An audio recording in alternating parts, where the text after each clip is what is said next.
Ukraine Russia యుద్ధం మొదలవడానికి లేదా ఇంకా కొనసాగడానికి ప్రధాన కారణం ఏంటంటే డొనెట్స్క్ ప్రాంతం. ఈ డొనెట్స్క్ ప్రాంతాన్ని రష్యా పూర్తిగా స్వాధీనం చేసుకోవాలని చూస్తోంది.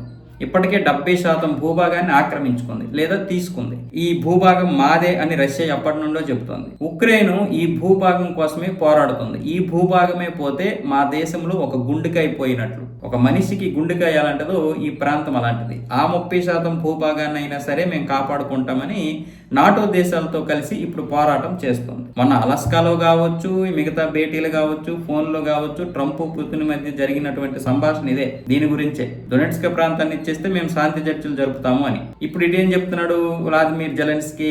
అదే ఇచ్చిస్తే ఇంకా యుద్ధం ఆగితే ఏంటి, యుద్ధం జరిగితే ఏంటి, అది ఇవ్వం మేమని చెప్తున్నారు. నాటో దేశాలు కూడా ట్రంప్కి అదే చెప్పాయి. ఇక ఆ భూభాగాన్ని ఇచ్చిస్తే యుద్ధం ఆపి ఏంటి ఉపయోగం అని.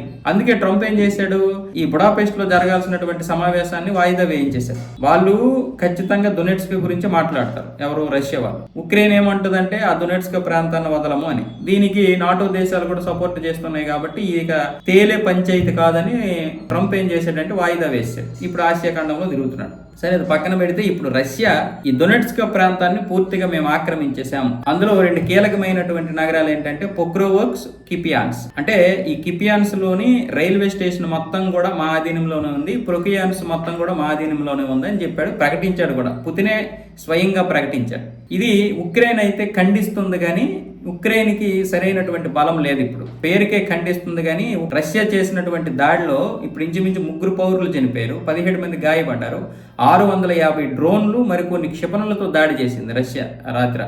ఈ దాడిలోనే కకావికలం అయిపోయింది ఉక్రెయిన్. ఇప్పుడు ఏం చేయాలో అర్థం కాలేదు. మీరు కాళ్ల బేరానికి రావడం తప్ప ఇంకొక మార్గం లేదని ఇప్పుడు పుతిన్ కూడా చెప్పాడు. అయితే ఇప్పుడు ఆ డొనెట్స్క్ ప్రాంతాన్ని గనక పెట్టకపోతే ఈ డొనెట్స్క్ ప్రాంతాన్ని మాత్రం పూర్తిగా రష్యా ఆక్యుపై చేయడానికి చూస్తుంది. ఒకవేళ ఆ రష్యా గనక డొనెట్స్క్ ని పూర్తిగా ఆక్యుపై చేయకపోతే యుద్ధం ఆగదు. రష్యాకి తెలుసు ఆ విషయం, ఉక్రెయిన్కి తెలుసు. ఇప్పుడు ఏం చేయాలో కూడా ఉక్రెయిన్కి అర్థం కావడం లేదు. ఇప్పుడు దీని మీద ట్రంప్ కూడా మాట్లాడడానికి లేదు. ఒకవేళ ట్రంప్ మాట్లాడితే మరొక 2 క్షిపణులు ఎక్కువ వదులుతాడు రష్యా అధ్యక్షుడు పుతిన్. ఎందుకంటే ఇప్పుడు పుతిన్కి కూడా ట్రంప్ మెంటలు ఎక్కించేశాడు ఒక విధంగా చెప్పాలంటే.